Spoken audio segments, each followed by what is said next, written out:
আজই ডাউনলোড করুন আর এনজয় করুন আপনার পছন্দের শো।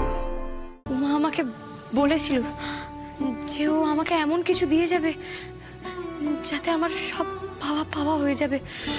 অপূর্ব, অপূর্ব তুমি কি একটা বলছিলে জানো? আনন্দীর মা হওয়ার আশা আছে। হ্যাঁ আছে তো বটেই। বিদেশে এই নিয়ে রিসার্চ অনেকটা এগিয়েছে। ইনফ্যাক্ট আমি এরকম একটা রিসার্চেই কাজ করে এসেছি, মানে যেখানে কোনো সম্ভাবনা নেই, কোনো আশা নেই, সমস্ত আলো অন্ধকারে মিশে গিয়েছে, সেখানে কিন্তু এই রিসার্চ আলোর আশা জাগিয়েছে। আপনি নিজেও জানেন না অপূর্বদা, আপনি আমাকে কত বড় একটা খবর দিলেন। সত্যি কথা, আমাদের কাছে দিদিভাইয়ের কোনো প্রশ্নের উত্তর ছিল না। বড্ড অসহায় লাগতো। এমন অসহায় কোনোদিন লাগেনি বাবা। সব উত্তর ওনার কাছেই আছে, তবে উনি না চাইলে সে উত্তর পাওয়া যায় না। উমা আমাকে বলেছিল যে ও আমাকে এমন কিছু দিয়ে যাবে যাতে আমার সব ভাবা ভাবা হয়ে যাবে। তাহলে কি এটাই আমার পরম পাওয়া? আমারও কিন্তু এটা পরম পাওয়া। তাই? কিন্তু আমি তো আপনার জন্য কিছুই করতে পারলাম না তনুশ্রী দেবী। এই যে আপনাকে চোখের সামনে দেখতে পাচ্ছি, এটা যে আমার কাছে কত বড় পাওয়া, এ আমি আপনাকে বোঝাতে পারবো না অপূর্ববাবু। শুভ কাজে আর দেরি করা যাবে না। কি কাজ ঠাম্মি? বলি পুরোহিতকে ডাকো, মন্ত্রপাঠ করে মায়ের ত্রিশূল যেখান থেকে বার করা হয়েছিল সেখানেই প্রতিষ্ঠা করতে হবে তো। তাই বলো? ত্রিশূল? এটা কিন্তু ঠিক হলো না।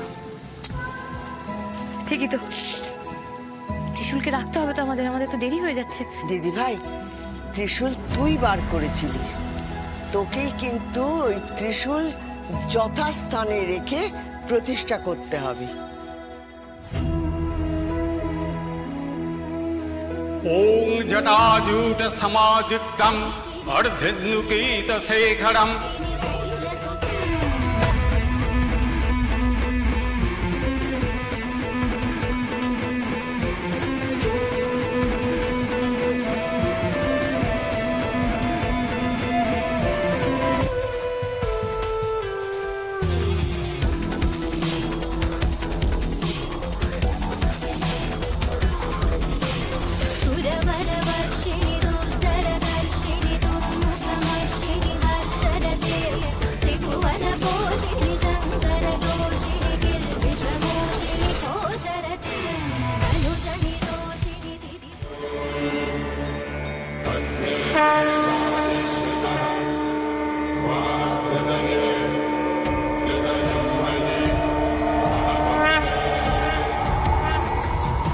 উমা, উমা এসেছিস?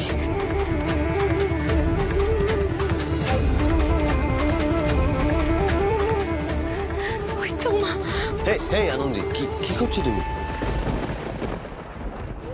কোথায় গেলি? আরে দেখেছো, আবার আমার সাথে দেখা না করে চলে গেল। কই কেউ তো ছিল না, আমি তো কাউকে দেখিনি। হ্যাঁ, কেউ কিন্তু ওখানে ছিল না।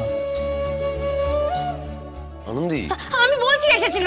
আরে আমি আমি বলছি শোনো, আমরা ত্রিশূলকে ত্রিশূলের জায়গায় রাখছিলাম বলে ও খুশি হলো, হাসছিল আমাকে দেখে। ও এসেছিল। আর তুমি এদিকে এসো, আমি বলছি, শোন, তুমি এদিকে এসো, এদিকে এসো।